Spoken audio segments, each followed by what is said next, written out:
Korang pernah tak ada pada satu tahap yang korang dah tak tahu nak apa nak jadi dengan hidup kau? Kau rasa macam kau ni dah tak function. Aku sebenarnya cuba nak move on daripada dia tau. Aku tak boleh.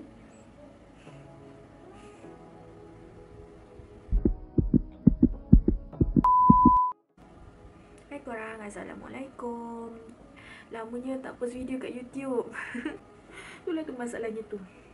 Nak maintain upload video tu yang susah sebenarnya. Sebelum puasa aku busy buat aiskrim apa semua tau. So memang lost focus lah dekat YouTube. Memang sangat-sangat lost focus. Lepas tu sebulan sebelum puasa tu, anak kakak aku, anak babysitter asyik tak sihat je. So bila sakit tu berselang-seli.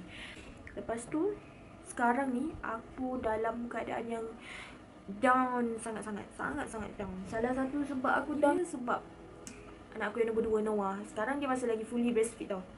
Kau bayangkan aku dah duduk rumah tak keluar bekerja lah dalam 2 bulan ada kot. Lepas tu puasa, so aku cuti. Sebenarnya sebab abang ipar balik. Abang ipar aku kerja kat Singapura. Dia stay kat Singapura lah. Dia dah 8 bulan kot dekat Singapura. And then dia dapat balik. So dia cuti sebulan setengah macam tu. So kakak aku decide untuk cuti. Untuk, yalah aku pun nak bagi diorang kebebasan lah kan. Bukanlah kebebasan, nak bagi diorang space lah. Diorang dah lama tak jumpa apa semua. And then aku macam okay, aku cakap kakak aku, walaupun aku tak kerja, tak pergi buat aiskrim apa semua kan, tapi aku still nak hantar anak aku dekat babysitter. Sebab aku planning nak ni lah, nak record video YouTube ke apa-apa ke, buat apa-apa lah, masak kan, buat sing apa semua kan. So nak dicatkan cerita, aku nak hantar anak sebab aku nak pasang apa tu, grill rumah. Lepas tu hari tu aku macam planning nak buat apa ni, nak buat rambut lah, rebonding apa semua kan. Lepas tu dia boleh tanya aku, dia macam tak nak lah sebenarnya cerita, malah lah nak explain, tanya apa. Kat situ aku macam dah lemah ha. Lepas tu aku planning, okay tak apalah, aku bagi dia chance puasa apa semua bebas lah, tak ada jaga anak orang apa. So aku macam planning, okay sama ada seminggu sebelum raya, ataupun maksudnya seminggu terakhir puasa lah, ataupun naik raya ni lah aku nak hantar anak kan. Sebab aku nak buat something. Aku duduk rumah aku rasa macam bodoh tau tak. Macam tahu okay, yang menjadikan kenapa aku nak hantar anak aku yang Noah tu, dia tandem tau. Susu breastfeed dia tandem. Tandem ni dia cakap dia tak nak berpisah lagi lah dengan susu badan macam tu. So dia punya tahap menyusu tu sehari pantang macam silap sikit je. Contoh macam kakak dia dengki dia ke, dia jatuh terpleck out sikit pun dengan dia nak susu. Dia dah sampai tahap mengada-ngada tau. Lepas tu masalahnya dia susu kanan 5 sedut dia tukar kiri, 5 sedut dia tukar kanan. So sekarang aku tengah down sangat. Lepas tu kononnya aku planning, okay, planning aku adalah lepas raya aku nak aktif semula, record video apa semua. Sini aku nak set up lah area sini. Cermin dah ada. Aku nak set up macam satu background lah untuk edit untuk apa, shoot video apa semua kan. Lepas tu tiba-tiba 2 hari lepas aku WhatsApp babysitter, aku cakap nak hantar. Babysitter kata tak payah dululah hantar sebab okay, macam ni, rumah kakak aku dengan rumah babysitter ni berdepan tau. Diorang berjiran, memang depannya lah. Kalau aku kentut, anak aku boleh dengar kan. So rumah diorang depan. Lepas tu aku cakap dengan babysitter aku nak hantar anak. Aku tak cakap dengan kakak aku. Lepas tu babysitter tu, aku dah WhatsApp dia, dia reply tapi aku tak baca lagi. Aku dah tengok, cuma aku tak reply. Lepas tu tiba-tiba besok paginya kakak aku WhatsApp aku. Dia tanya, kau nak hantar anak kau ke? Dia kata tak payah dululah sebab lorong rumah dia tu, lorong rumah dia orang tu dah ada kes. Dah ada beberapa kes lah. Dia kata macam dah nak jadi kluster dah, dia cakap macam tu. So aku pun bertambah-tambah lah patah semangat. Aku bertambah-tambah lah patah semangat aku. Aku nak buat video. So aku rasa macam lepas ni aku nak buat video siang. Ni pun pukul berapa aja ambil handphone 4:30 pagi. Kenapa aku tak tidur lagi? Bukannya ganti puasa, tapi aku sibuk fikir strategi apa yang aku nak buat. Korang pernah tak ada pada satu tahap yang korang dah tak tahu nak apa nak jadi dengan hidup kau? Kau rasa macam kau ni dah tak function. Kau ni hidup, macam aku ada anak kan, hidup aku ni cuma untuk besarkan anak je. Itu pun tak adalah. Aku ada hari marah anak aku. Maaf lah aku ngamuk gitu. Korang tahu tak, aku rasa aku hari tu dah ada satu tahap yang aku rasa stres sangat-sangat dengan diri. Aku rasa hidup aku ni dah tak berguna. Aku rasa dengan anak aku tak pandai jaga, diri aku tak terurus, berat aku naik almost 10 kilo 10 kilo no 6 kilo ke 7 kilo macam tu lah. Aku bukan lagi obesity, aku overweight. Berat aku dengan laki aku sama. Sebenarnya sebab aku stres sangat-sangat. Orang lain, kalau orang lain dia stres, dia boleh turun berat badan. Aku tak, aku stres makin naik berat badan. Sebab aku akan macam stres kan, makan lah, tak ada benda buat, masak makan lah, macam tu. Order GrabFood lah. Aku nak cakap pasal GrabFood. Korang tahu tak? Nak tahu tak? Bulan lepas je aku tengok balik, aku habis RM300 dekat GrabFood. Tak tipu. Korang tahu tak, aku satu-satunya sebab kenapa aku masih lagi boleh cuba untuk positifkan diri, untuk cuba ubah hidup aku sekarang, ubah aku punya jadual. Aku kena buat satu benda baru. Banyak benda aku nak tapi tak boleh. Tahun 2016 rasanya. 2016 adalah tahun, saya cerita, the worst year. 3 bulan rasanya aku duduk kat rumah, aku tak kerja. Masa tu aku, kalau kawan-kawan yang kenal aku dulu mungkin tahu yang aku dulu ada kedai, aku berniaga apa semua kan. Dan aku tutup kedai sebab aku dah tak boleh nak teruskan. Lepas tu 3 bulan aku duduk kat rumah, aku menganggung. Aku hari-hari menangis. Kerja aku cuma makan tidur. Faham tak? Even sebulan sebelum aku stop business pun, aku dah start tak betul lah saya cerita. 11 macam tu baru aku duduk kedai. So aku sampai rumah dalam pukul 12.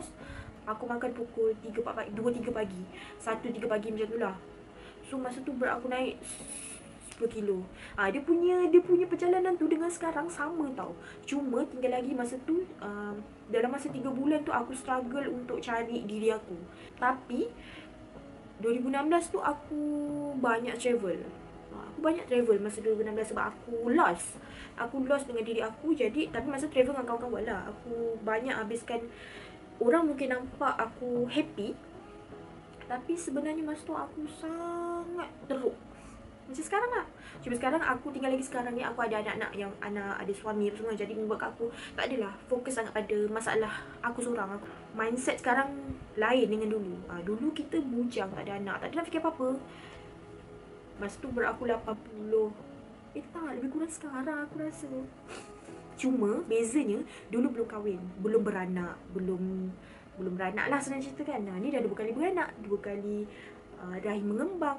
Perut dia tu jangan cerita lah. Walaupun berat sekarang dengan dulu, yang dulu tu mungkin sama, tapi dia punya perkembangan dia tu lain. Masa tu aku pergi Bali, Lombok. Aku pergi Lombok dengan kawan aku. Lepas tu kita orang ada kena hiking gunung apa lah, gunung Lambak. Gunung Lambak malu. Sekejap aku google. Mount Rinjani. Masa tu nak ke, ada trekking sikit lah. Macam rasanya 30 minit macam tu kot pergi, balik 30 minit. Tak ingat lah, tapi masa hujan. Lepas tu aku pakai flipper tu je tau. Aku dah cakap dengan diorang aku nak pakai kasut, sebab aku tahu aku tak boleh kalau pakai slipper je. Lepas tu yang tour guide tu macam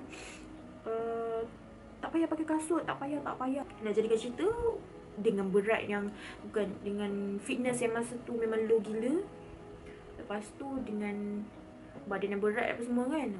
So baru 15 minit jalan aku dah mengah. Tambah pula masa tiba-tiba tengah musim hujan, tengah monsun. Sebab kita orang pergi bulan 2 macam tu. Memang aku pancit gila-gila lah. Dah habis tu kan, aku cramp. Masa aku macam fresh lah, aku ni gemuk sangat rasa kan. Lepas tu okay lah, balik apa semua. Tiba-tiba masa bulan 2 kan, ujung bulan 2. So balik tu masih lagi continue makan. Tidak. Masa aku pergi Lombok tu, aku masih lagi berniaga. Masa tu aku baru nak start tak okey dengan diri sendiri, start stress apa semua lah. Masa tu aku masih lagi berniaga. Aku belum tutup kedai. So macam lepas balik daripada Lombok tu baru aku macam start ada problem dengan diri sendiri lah. Aku tak nak justify apa masalah aku sebab aku tak ada pergi jumpa doktor ke apa semua, tak ada. Aku cuma handle sendiri je dengan perasaan ni, dengan perasaan aku yang tak betul tu. Ya. Bulan 5, akhir bulan 4, awal bulan 5 macam tu, aku pasang braces. Nak dijadikan cerita, masa pasang braces tu aku kena cabut 3 gigi bongsu dan 4 gigi taring. 4.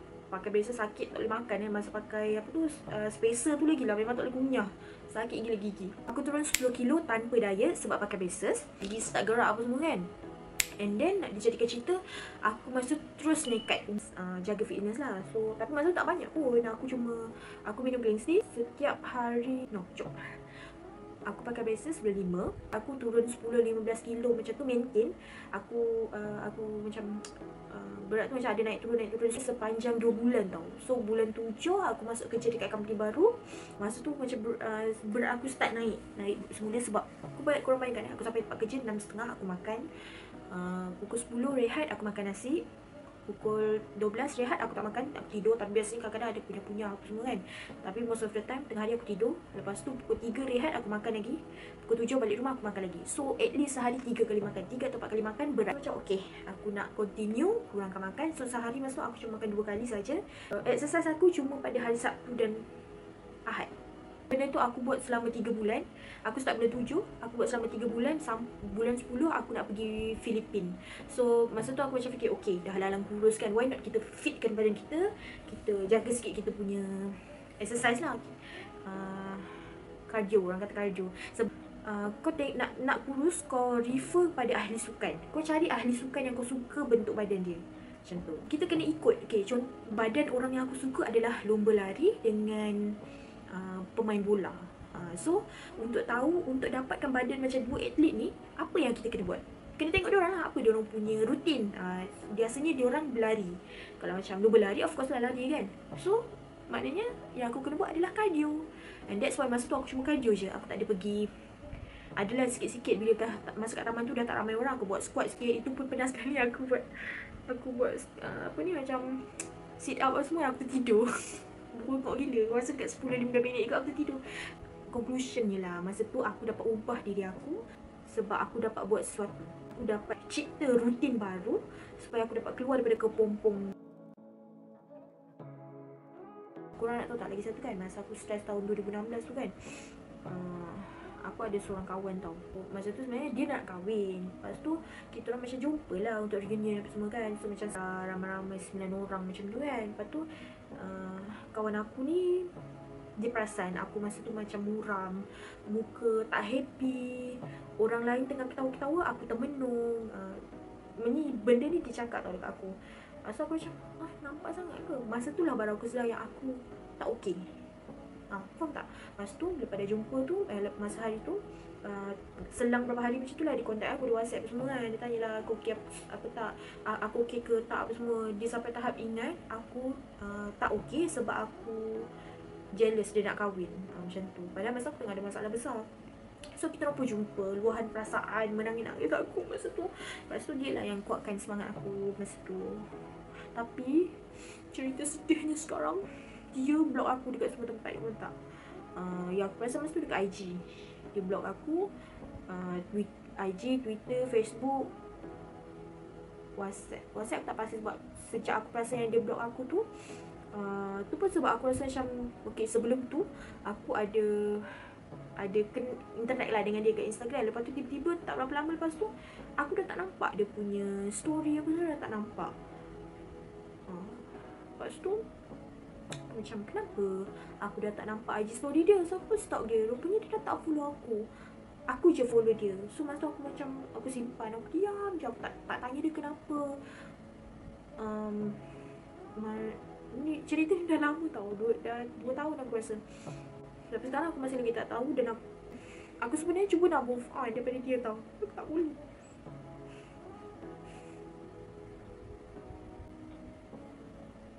Sebab aku kawan dengan dia dah lama, daripada zaman sekolah dulu.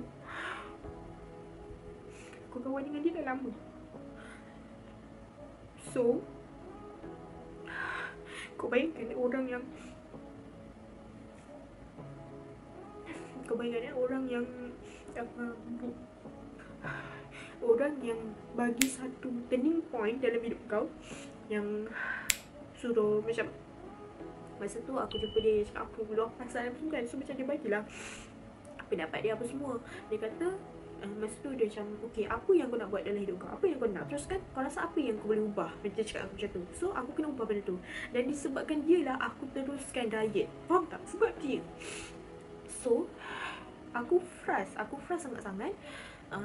Orang yang bagi aku semangat dah tak ada. Dan aku rapat dengan dia daripada zaman sekolah tau. Dah aku sekolah 2008, dah lebih 12 tahun, almost 13 tahun. Korang bayangkan lah, tiba-tiba tak ada. Dan aku punya rapat dengan dia tu bukan rapat yang biasa-biasa, memang betul-betul rapat. Dan aku ingat kat dia bukan sebab aku sekarang tengah susah dan aku perlukan dia, bukan. Tapi yang aku ingat kat dia dah lama dah.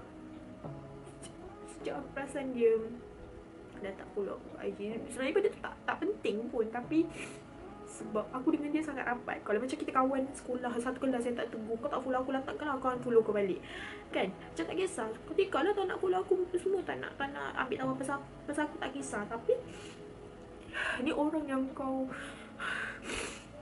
selalu interact, selalu bukan perasaan. Dia pun selalu cerita kat kau macam-macam. Tiba-tiba dia hilangkan diri dekat aku. Dah ada ramai kawan yang block aku dekat IG, dekat social media lah. Dah ada, tak ada ramai sangat, tapi adalah 3-4 orang. Kita ramai lah kan. So aku macam diorang tu agak macam, okay, kau block aku. Termasuk dia ni ada 2 orang ni, aku tak tahu kenapa aku kena block. Tapi yang seorang ni aku dah okay dah dengan dia balik. Sebab aku cubalah untuk tegur dia apa semua kan. Walaupun kena block, aku still cari dia balik. Aku bila ada macam dia kahwin ke apa, aku say congrats kat dia kahwin. Tapi sebab aku rasa aku nak baik dengan orang tu. Aku nak repair apa-apa perasaan yang tak elok dia ada kat aku. Faham tak? Cuma untuk yang dia ni, tak tahu kenapa aku tak ada keberanian, tak ada kekuatan untuk contact dia. Aku nak cari kekuatan yang aku boleh tegur dia, tanya apa khabar, hidup life dia macam mana sekarang. Tapi masa sekarang nak tanya benda tu, nak tanya khabar tu pun aku tak ada kekuatan tu. Sebab aku rasa sangat kecewa bila dia buat aku macam tu tau. So, dan aku tak naklah jadi orang yang macam cari bila susah je. Benda yang paling aku susah nak ubah, aku tak tahu kenapa, bila orang WhatsApp aku malas nak reply, tu je. Lagi-lagi sekarang aku ada 2 handphone. Handphone ni yang aku selalu guna, handphone lagi satu, handphone utama. Tapi handphone utama tu yang jarang guna. Aku banyak guna handphone ni. Dalamnya ada WhatsApp, tapi WhatsApp ni nombor lain. So, hargailah apa yang korang ada sekarang. Sebab korang tak tentu lagi minggu depan kau masih lagi ada benda yang sama. Tak.